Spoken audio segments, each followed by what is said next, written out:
gracias a todas y todos por su presencia aquí en este evento, que empieza a ser criticado por los de siempre.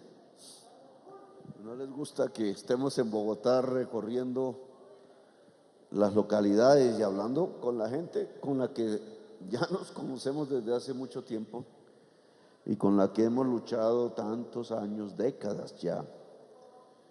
Y la especificidad del pueblo bogotano, que ha alcanzado niveles de educación, niveles de organización muy altos, niveles de conciencia popular, que ha permitido que muchas veces se pueda plantear el cambio en Colombia gracias a Bogotá, que se pueda plantear la paz en Colombia gracias a Bogotá.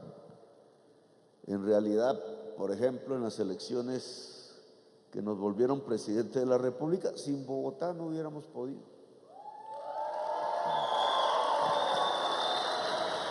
Nosotros ganamos de lejos en el Pacífico, ganamos de manera importante en el Caribe y ganamos en Bogotá. Pasamos de los 2 millones de votos que nunca se había conseguido.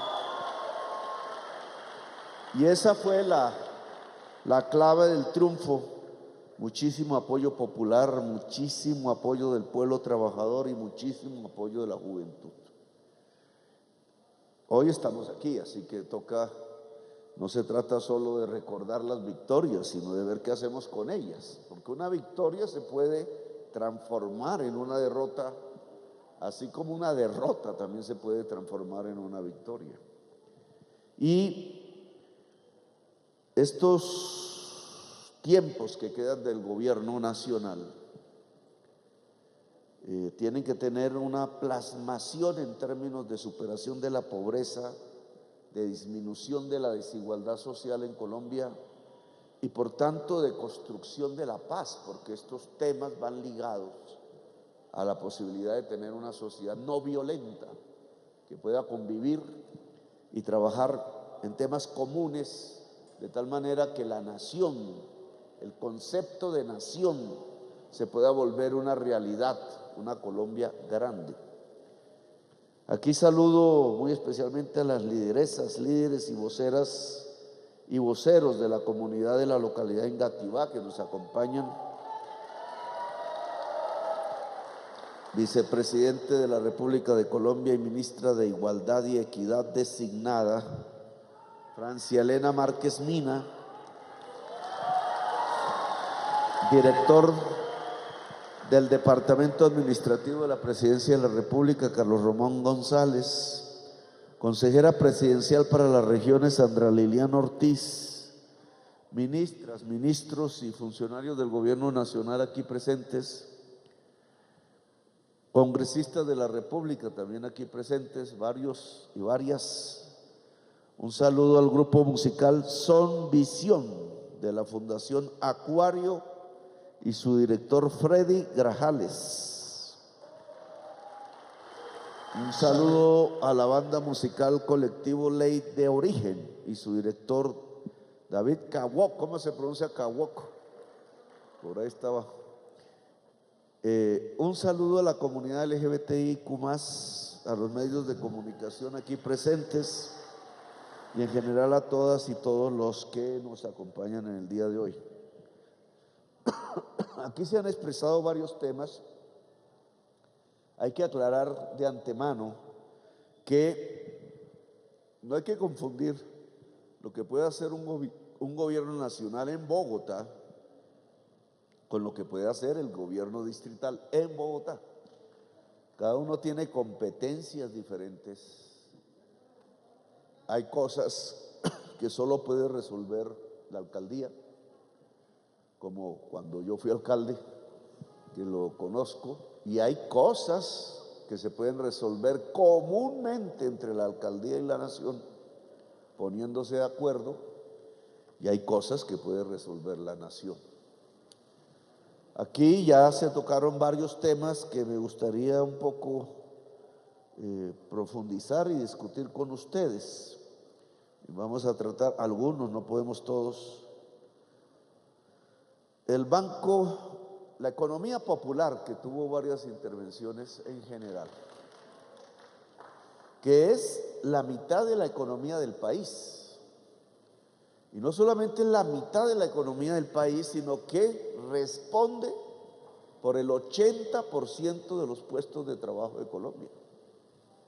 La variable principal en cualquier análisis económico, evaluación o política económica de un gobierno tienen que ser los puestos de trabajo. No vale una política donde se enriquecen unos y el resto va a la pobreza. Eso así parezca que se crece, como en el año pasado, la verdad no tiene ningún sentido social una economía que crece pero que produce más pobreza. No tiene ningún sentido. Eso se llama una pendejada, para ponerlo en términos un poco más populares. La economía, que obviamente tiene que crecer en un país como el nuestro, y creces a partir de producir cosas. A veces cosas no solamente materiales, sino también inmateriales, pero que son producto del trabajo humano. El trabajo humano es el factor básico y esencial de la riqueza. Es decir, una sociedad es más rica si se genera una mayor capacidad del trabajo humano en su sociedad. Y por tanto, el trabajo es el eje rector de una política económica. No tiene sentido otra que no mire el trabajo. Hoy el Banco de la República decidió mantener la tasa de interés, no la subió, tampoco la bajó como le habíamos solicitado. Espero que en la próxima reunión baje la tasa de interés en Colombia. Estamos sacrificando con esta tasa de interés alta, la más alta en mucho tiempo, trabajo. Y resulta que es más importante el trabajo. A pesar de ello, y esa es la vitalidad de la economía popular, la cifra que saca el DANE hoy de ocupación, ojo, ocupación no es lo mismo que empleo. Empleo es una parte de la ocupación laboral. ¿Por qué son diferentes esos dos conceptos? Empleo es cuando uno recibe un salario. Por ejemplo, yo estoy empleado por ustedes. Pero ocuparse laboralmente también puede ser a través de no recibir un salario, generar una cooperativa, una asociación productiva, en donde los ingresos vienen es de vender unos productos afuera y nadie es patrón de uno. Ustedes, el pueblo, son los patrones del presidente. Lo que pasa es que hay presidentes que no reconocen eso. Pero en la economía popular de lo que estamos hablando, prácticamente no hay patrones. Hay gente sola, trabajando por sí mismo, como un taxista, por ejemplo, tratando de sobrevivir, de sacar su familia adelante. Eso es lo esencial de la economía popular. Ahora, tradicionalmente en Colombia se ha protegido los patrones de los empleados y no se ha protegido la economía popular. Muchas veces se ha perseguido a la economía popular. Bogotá ha sido testigo de eso, con las garroteras que había en las calles, las razias casi que se podrían llamar, los pogroms, sacando vendedores ambulantes de las calles, etcétera. Una lucha contra la economía popular, que tiene cosas visibles como cuando fue la represión, y tiene cosas invisibles de las cuales hay que hablar y analizar. Por ejemplo, ¿cuál es el papel del INVIMA en la economía popular? Es un tema que no se ha analizado. El INVIMA da los registros de salud, de sanidad, etcétera, y se ha convertido en un obstáculo para que la economía popular se desarrolle. allá hay un barril sin fondo, pero el INVIMA no ayuda a la generación de ocupación laboral precisamente a través de un apoyo específico de la economía popular. Le pones trabas, la persigue y a veces con corrupción, esperando la coima para un servicio. Aquí el ministro de Salud presente, que es el jefe del INVIMA, que está en el sector Ministerio de Salud, ya hemos discutido esto antes, pero el INVIMA tiene que ser reestructurado a fondo. El INVIMA no debe impedir la producción en Colombia. Y eso es un tema de incidencia de la nación en Bogotá, porque Bogotá tiene la economía popular más poderosa de Colombia. Y es aquí donde tiene que reflejarse los hechos de cambio del presente gobierno. Entonces, le voy a pedir, habrá una reunión específica para eso, que empecemos a preparar las reformas que necesita el INVIMA para, en lugar de ser un obstáculo, se convierta en un apoyo de la población que trabaja. Aquí hay otro asunto que me gustaría tratar, porque está el presidente del Banco Agrario. Ahora sí nos vamos a dar la pela aquí.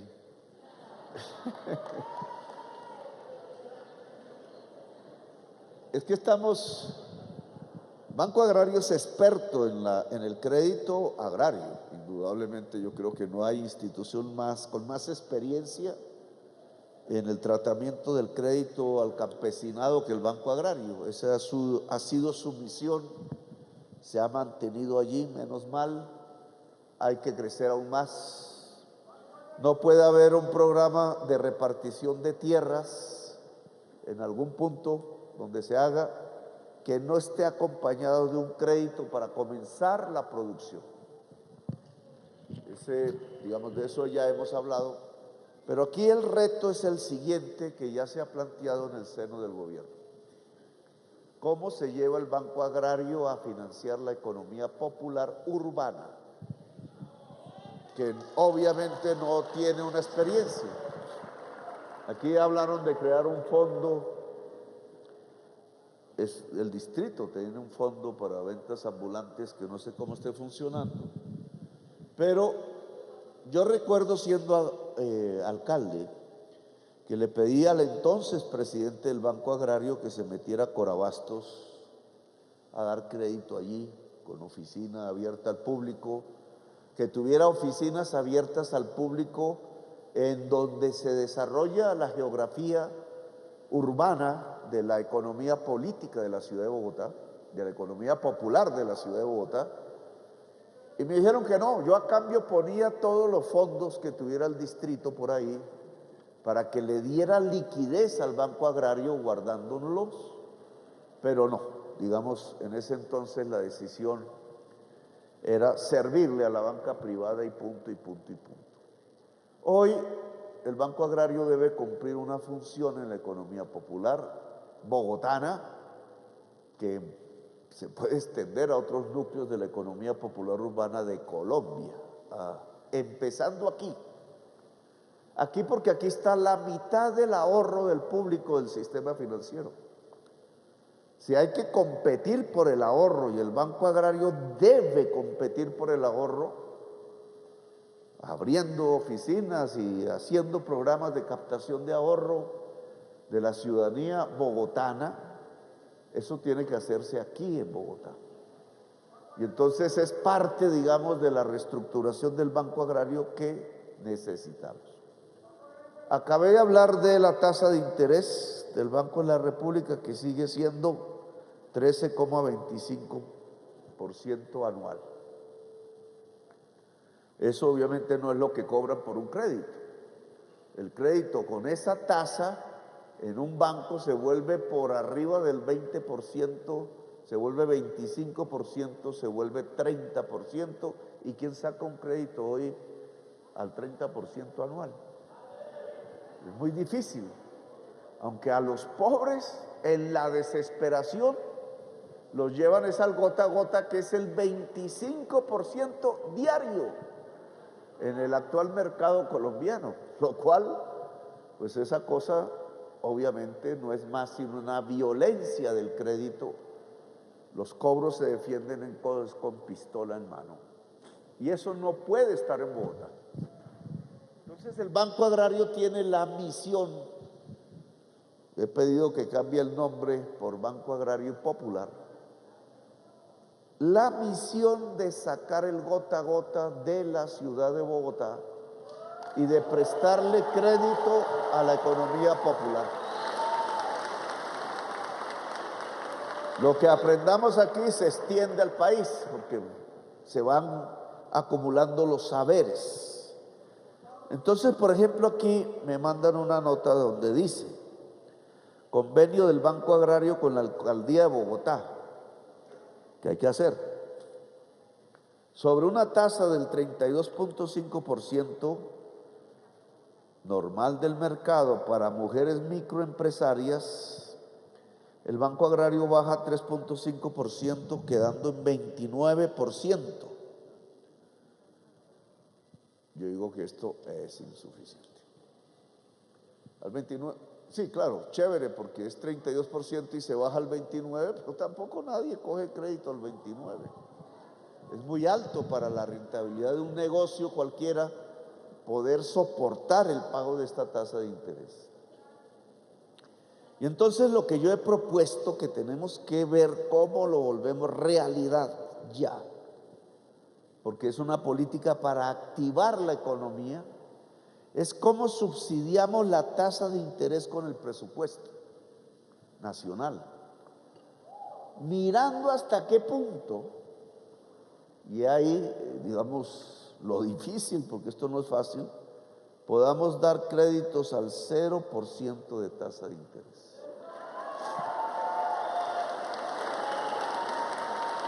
En la medida en que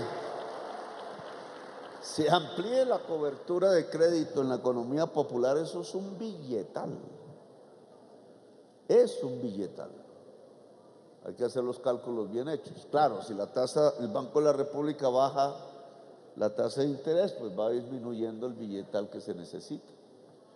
Y en el tiempo podríamos soportar el 0% de tasa de interés para actividades agrarias del campesinado, de producción de alimentos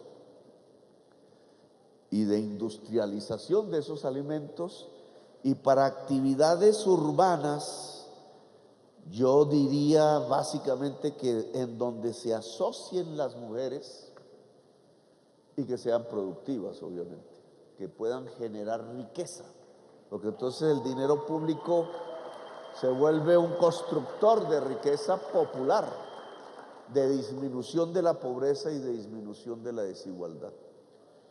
Esto implica, por el lado del gobierno, una reestructuración, una profundidad del Grupo Bicentenario, que así se llamó en el gobierno de Duque, que es nuestro aparato financiero, donde hace parte el Banco Agrario.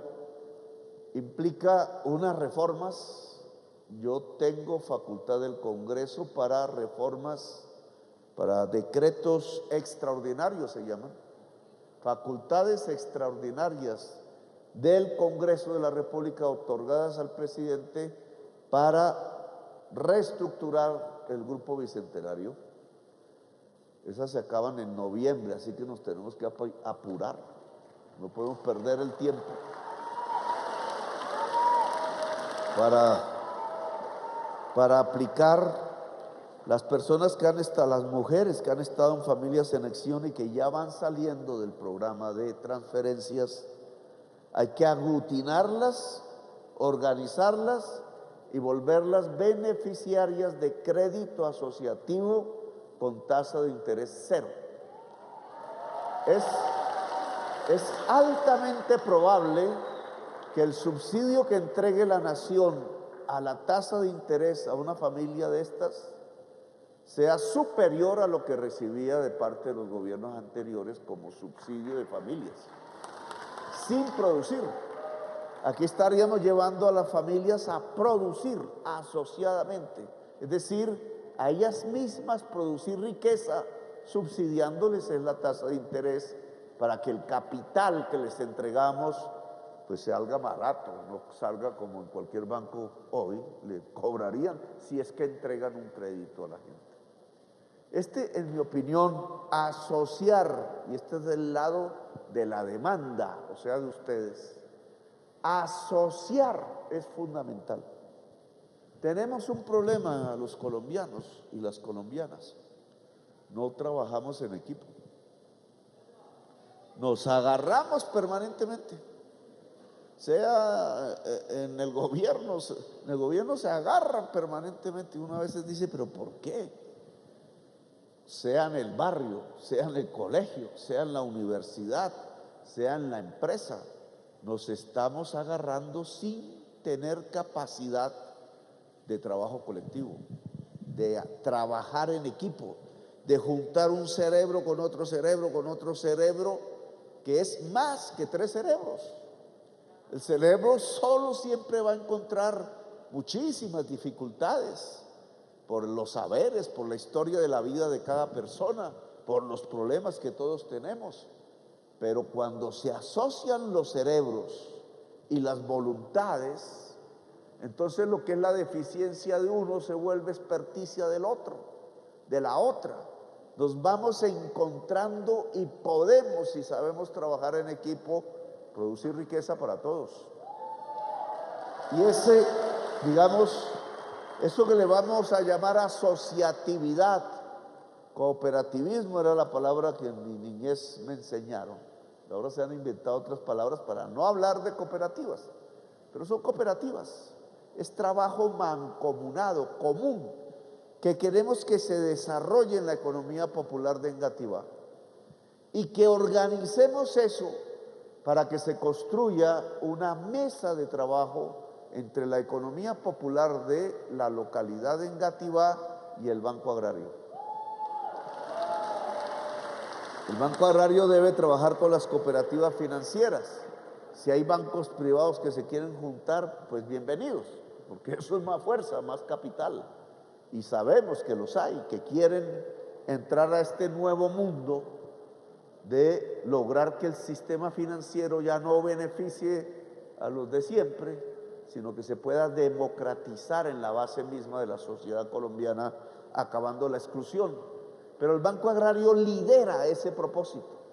Así que constituir la mesa de financiación de la economía popular en la localidad de Engativá se vuelve fundamental. Nosotros tenemos que bajar estas tasas de interés sustancialmente para que realmente aquí pueda crecer la ocupación laboral, pueda crecer la riqueza, pueda crecer una localidad muy fuerte desde el punto de vista productivo y laboral, que yo sé que el pueblo bogotano lo sabe hacer, porque el pueblo bogotano es un pueblo trabajador. Ahora, crédito popular no es suficiente para la economía popular. Se necesita saberes, se necesita una juventud popular educada. Las jóvenes que viven en Engativá, que son muchísimos, la juventud, la mayor parte de la juventud bogotana ya no vive allá junto a los cerros. Allá viven los viejitos pensionados, las personas que han madurado, que más o menos bien, pero donde vive la juventud popular es sobre todo en estas localidades en el occidente de Bogotá. Es la juventud popular. Y es una juventud que, aunque en otras regiones de Colombia es todavía peor, ha sido excluida del derecho a la educación superior en la ciudad de Bogotá. Ha sido excluida porque se ha privilegiado la universidad privada. Y un joven de un barrio popular de Engativá no puede entrar a una universidad privada a menos que sea por allá una universidad de garaje que no sirve para nada y donde se pierde el tiempo y la poca plata porque es un negociado. Por eso traer la universidad pública a las localidades de Occidente es fundamental, porque el joven popular sí puede entrar a la universidad pública. Ayer con la alcaldesa que nos reunimos en Kennedy, ella mostró el avance del programa de concertación entre el gobierno nacional y la alcaldía alrededor de este tema. Ya es ambicioso. No sé dónde está el Ministerio de Educación por aquí. Por allá, fíjense, que era el secretario de Educación de Bogotá Humana. Así que conoce las peripecias. El tema, de acuerdo con la alcaldesa, es construir unos multicampus. Esa palabreja hay que explicarla, es nueva. Multicampus, el campus de una universidad es el espacio verde donde se pasea, se camina, se piensa, se respira, se enamoran y otras cosas. Ese es el campus. Y ahí se ponen las sedes universitarias. Eso genera, digamos, un ambiente relativamente propicio para el estudio, para el saber, para la concentración. Universidad que sirva es una universidad que tiene campus en general. Cuando aquí se construye el concepto del multicampus, quiere decir que varias universidades públicas van a poner sus sedes en el mismo espacio.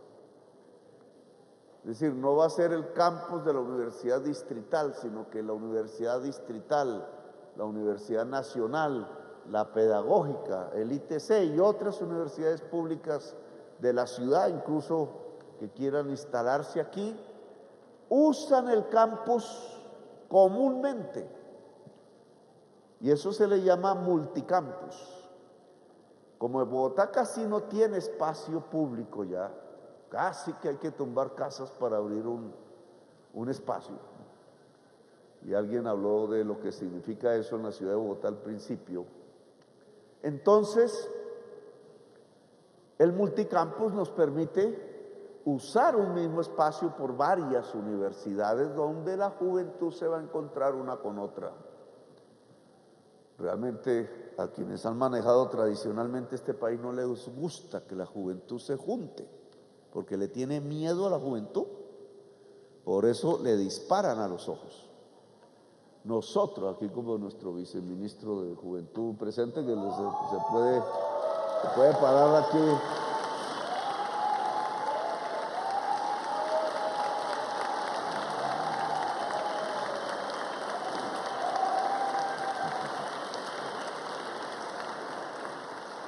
¿De dónde es ese apellido suyo, hermano?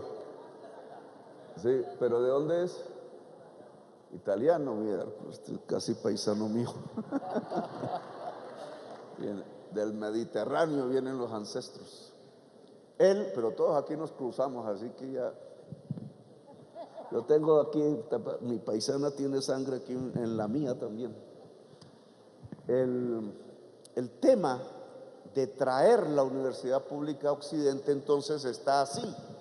Hay dos multicampus acordados, uno en Kennedy, donde ya en Bogotá Humana se hizo una sede universitaria y ya está plenamente en funcionamiento, y otro en Suba, el más grande en Suba, para 17,000 estudiantes, 17,000 estudiantes. Estamos hablando casi de crear la Universidad Nacional de nuevo. Ese es el acuerdo hasta ahora.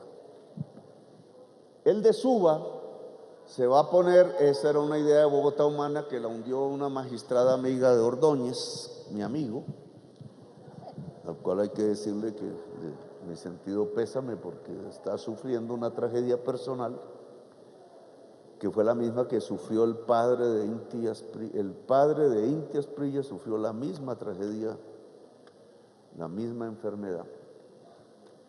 Entonces, se colocan las sedes en la LO, en los lotes de la LO. La idea de Bogotá Humana era transformar la LO en el gran multicampus, en el gran corredor verde de la educación para la juventud de Bogotá Occidente, desde el principio hasta el fin.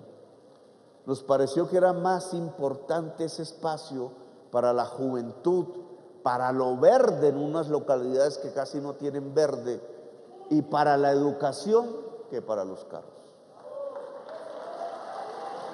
Esa idea nos la hundieron, nos la tumbaron realmente, pero en el POT actual volvió y se aprobó. Así que sería conveniente ver con los delegados del Ministerio de Educación aquí presentes cómo se extiende en vez de concentrar Suba, por ejemplo, porque la LO llega hasta la avenida 26, hasta la 26 por el norte. Entonces, ¿cómo podemos extender el multicampus en las diferentes sedes universitarias hasta llegar a la 26, donde el lote está disponible? Y le damos un uso a ese lote porque ahí fueron expropiadas familias. Ellos sí expropian muchísimas para abrir ese gran espacio que está tirado por ahí y que hoy debe tener un uso, que es el espacio verde para la localidad de Engativá y la educación para la localidad de Engativá, de tal manera que ahí se beneficiarían las dos localidades. Suba desde la Conejera, que es a donde llega, hasta la 26, localidad de Engativá. Ese factor, yo pienso que va a cambiar, si me lo preguntan, ya cuando ya nosotros no estemos por aquí, si me preguntan, lo que más va a recordar la gente de esta época es cómo saltó la educación superior de la ciudad de Bogotá, cómo se democratizó y cómo toda la juventud bogotana entró en una etapa de superación cerebral, educativa, de saberes, de artes, de cultura, produciendo una ciudad que puede ser una vanguardia mundial del arte, de la cultura y del saber. Porque es que Bogotá, sin río navegable, sin mar, lejísimos del mar, y a la altura en que está, no tiene otra forma de sobrevivir en el futuro, económicamente hablando, que con esto, que con el cerebro, con hacer cosas que no pesen, porque las cosas que pesan nos va a costar muchísimo llevarlas hasta el mar, y en cambio las cosas que no pesen puede pasarse por la faja nuestra distancia respecto a una situación geográfica donde otras ciudades tienen mucha ventaja. El saber es fundamental. El principal factor de crecimiento y de prosperidad de la ciudad de Bogotá hacia el futuro en este siglo va a ser el saber. Y por tanto nosotros vamos a adecuar la infraestructura para que eso sea posible. Y esa infraestructura debe estar también en la localidad de Engativá. Entonces le dejo esa tarea, viceministros, porque obviamente también tiene que ser un trabajo de el Viceministerio de la Juventud. Aquí me informan que había un programa que se llama Ondas, que tiene que ver con ciencia y tecnología, ¿cierto? Y que se va a reeditar para que podamos, con unos 5,000 participantes, volverlo a iniciar, porque lo habían acabado. Aquí uno de los programas por el cual más me han felicitado en las calles, porque a mí no me felicitan en la prensa, obviamente, me felicitan en las calles.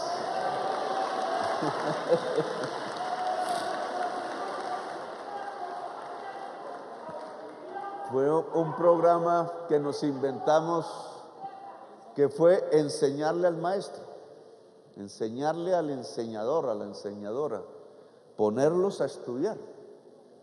Maestros que son como 34,000 en la ciudad de Bogotá, deben haber más, que les pagábamos sus especializaciones, posgrados, en universidades acreditadas en Bogotá, de tal manera que pudieran subir su nivel de conocimiento y aplicar entonces y trasladar eso a nuestra niñez y a nuestra juventud.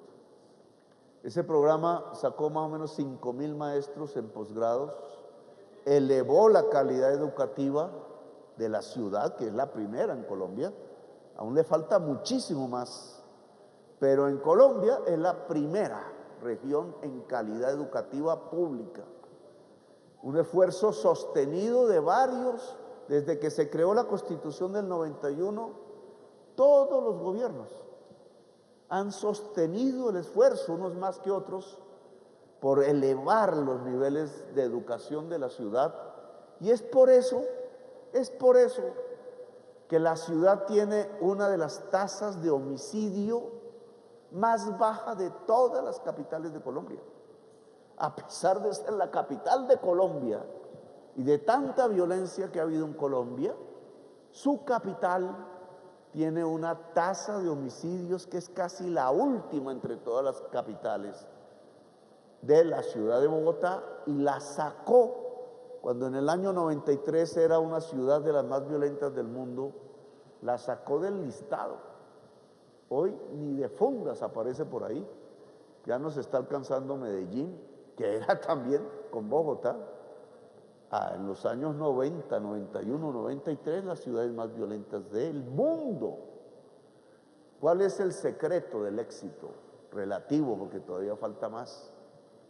El que se hizo vivir a la población en condiciones mejores, el que disminuyó la pobreza, el que se pudo educar mejor a la niñez y a la juventud de esas generaciones.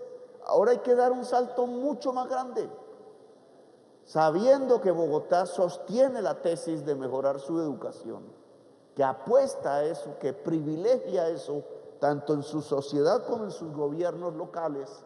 Pues ahora tiene que haber un gobierno nacional que sea amigo de esa tesis y producir un gran salto hacia adelante.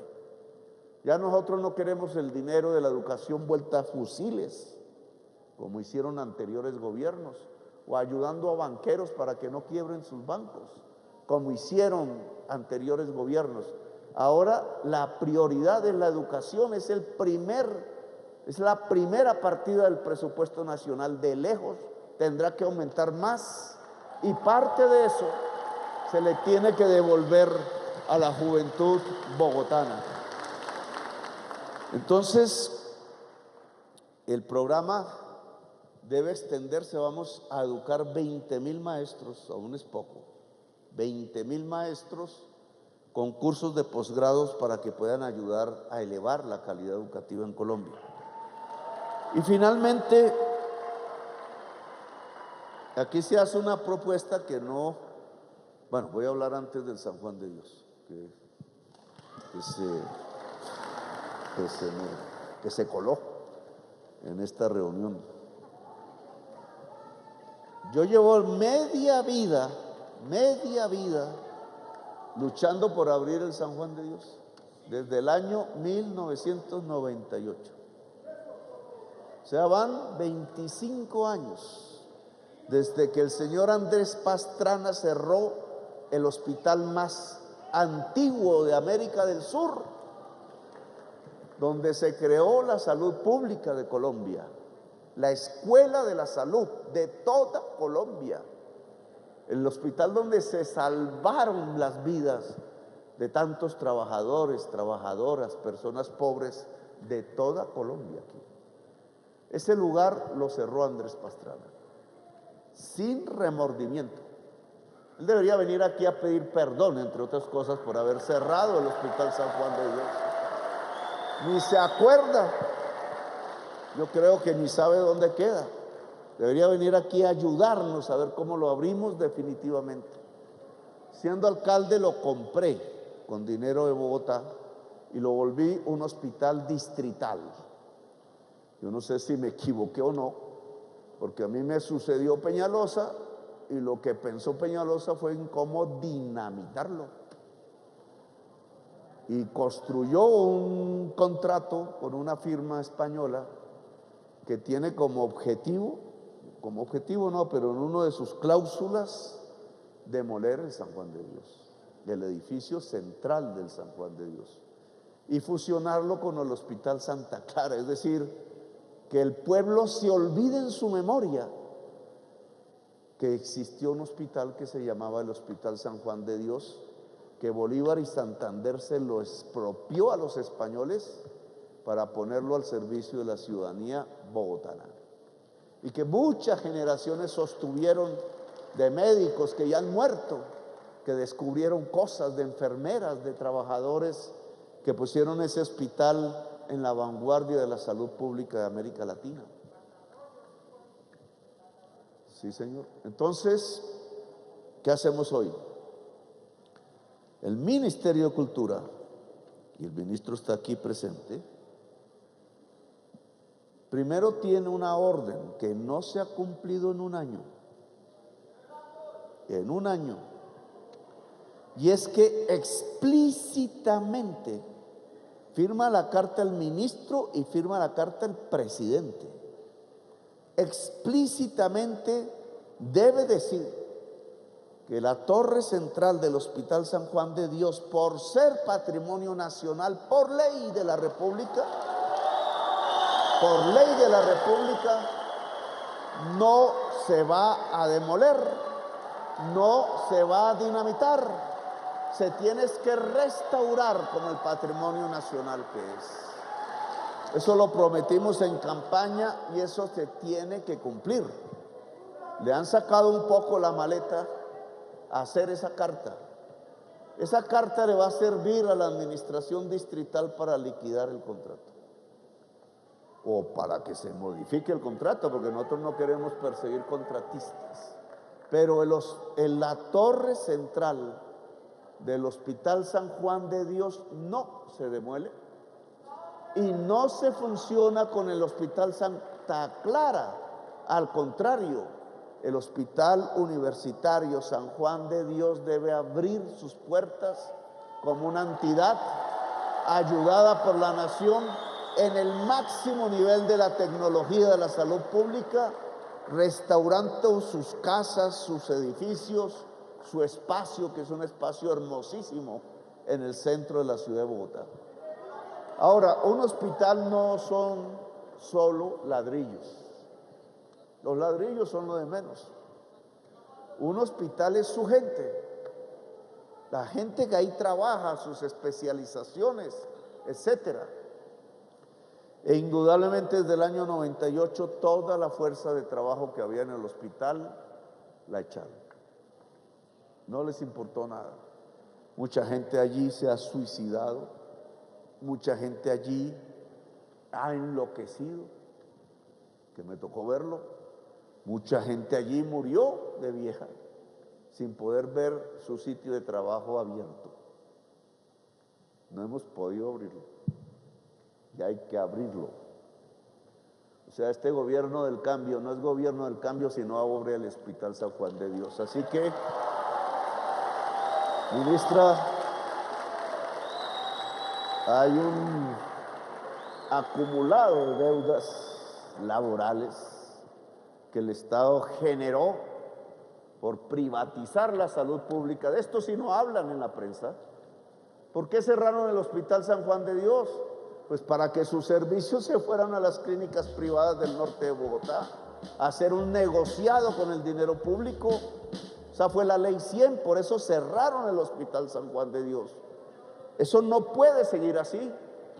Entonces, esa deuda con el pueblo trabajador que estaba en el Hospital San Juan de Dios, sus sobrevivientes, pues indudablemente hay que indemnizarlo, porque si no es por ellos, que se fueron a investigar en los museos de Madrid, España, a ver dónde estaban las cédulas que demostraban, las cédulas reales, que demostraban que desde el inicio el Hospital San Juan de Dios fue un hospital público, no privado, como alegaba Turbay, el presidente, padre hoy de un ilustre senador.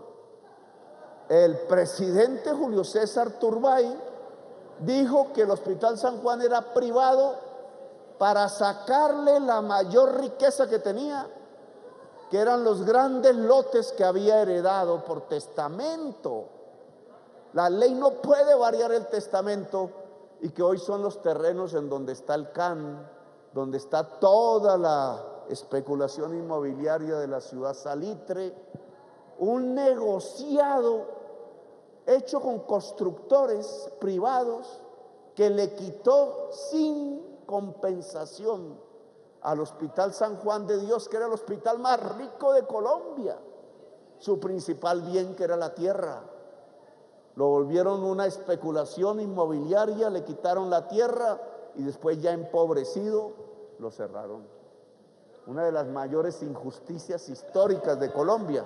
Así que, ministra, yo le ruego que abra una mesa, a ver cómo está la circunstancia actual, que debe estar más difícil que nunca, para ver cómo está el estado de lo que fue la fuerza de trabajo del Hospital San Juan de Dios, y ver qué caminos jurídicos hoy se pueden reconstruir después de 25, de un cuarto de siglo de cierre del Hospital San Juan de Dios. Y paso, ahora sí, finalmente, al Ministerio de Energía.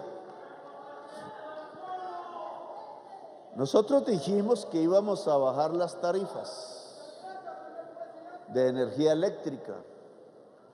Las tarifas de energía eléctrica son excepcionalmente altas en Colombia, a pesar que tenemos unas energías de las más baratas del mundo.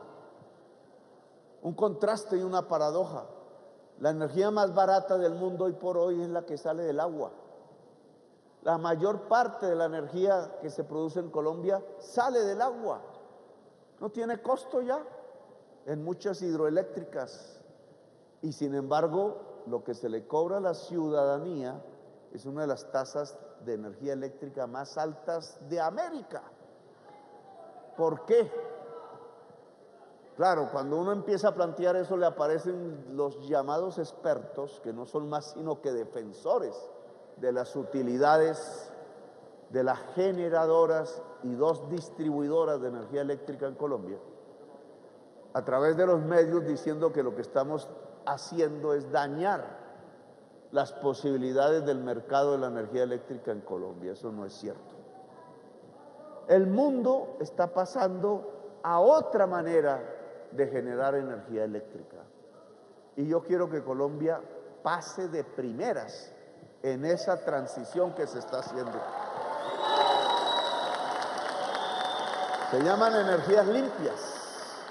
Es fundamental, porque si no se hace, se acaba la vida en el planeta Tierra. No voy a repetir por qué, pero es la ciencia la que dice eso.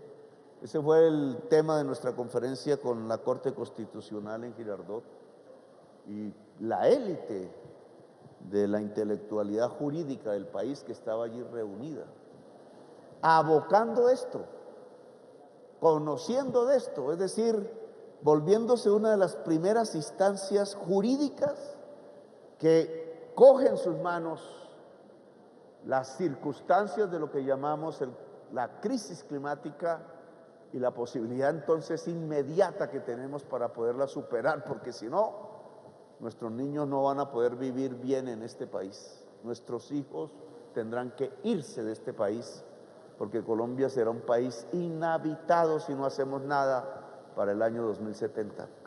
Es ahí la gravedad del problema.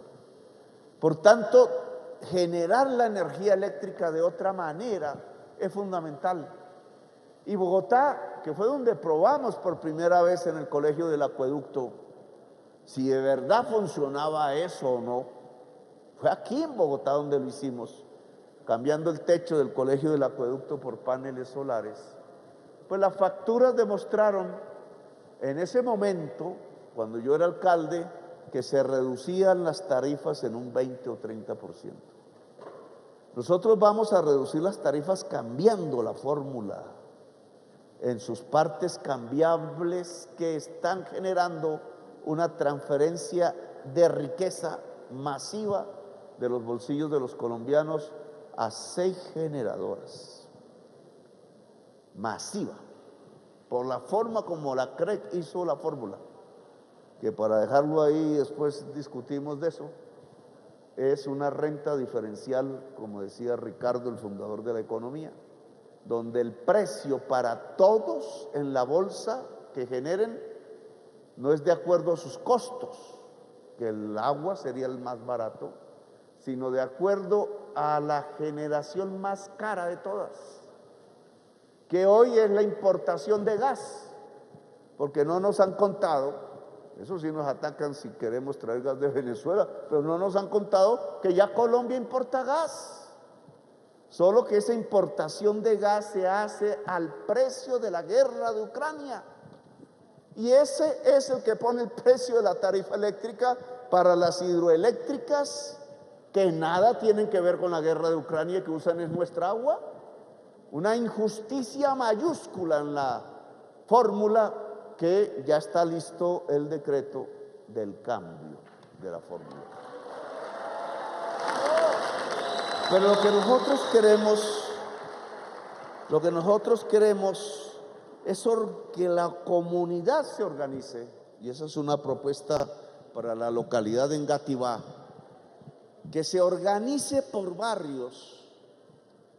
En unas partes es más fácil que en otras, para que con ayuda del Banco Agrario podamos cambiar techos o reforzar techos con paneles solares, para que el hogar en el barrio popular pueda generar su propia energía eléctrica. Eso está aprobado, eso sirve, eso es eficaz, eso es más barato. En Bogotá nos llueve un poco, pero ya demostramos que en Bogotá se puede y es rentable. Ahora se disminuye a la mitad la factura de energía eléctrica si en la casa se colocan los paneles solares para que el hogar genere energía eléctrica. Ese programa lo queremos extender, obviamente vale un billete y por tanto el gobierno tiene que ayudar a financiarlo. Lo queremos extender en Bogotá, pero eso implica organización. No es simplemente una casa, lo podría hacer una casa en solitario, pero solita se la van a comer vivas las generadoras eléctricas, las empresas grandes y monopólicas, oligopólicas de la energía eléctrica. Pero si se hace como comunidad organizada, le llamamos comunidades energéticas, pura energía popular, puro poder popular. Si lo logramos, entonces vamos a tener un cambio en el mercado de la energía eléctrica en Colombia, que yo sé que no les gusta, claro, porque están acostumbrados a monopolizar las ganancias. Pero en vez de tener 6, podemos tener millones de generadores de energía eléctrica en Colombia, y entonces las ganancias se vuelven de esos millones de generadores de la energía eléctrica. Esto también se llama economía popular, pero hay que tener la fuerza de organizarnos para ello. El Ministerio de Minas, que le critican porque hace asambleas de usuarios de servicios públicos, pues hay que hacerlas, y muchas, para llevar a la organización de usuarios de servicios públicos de energía al salto de organizar en su propia geografía la generación de energías limpias descentralizadas, se le llama eso en el mundo. Esto ya no es carreta del presidente, esto se hace en Francia, se hace en Alemania, se hace en California, se hace en la China, se hace en el Japón. Aquí es que nos quieren vendar los ojos para que Colombia no lo haga, y Colombia sí lo va a hacer. Y Bogotá puede dar el paso hacia adelante en el tema de la energía solar. Dice el ministro que hay una potencialidad de 2.350 megavatios. ¿Cuánto es que es Hidroituango? ¿800 o lo mismo?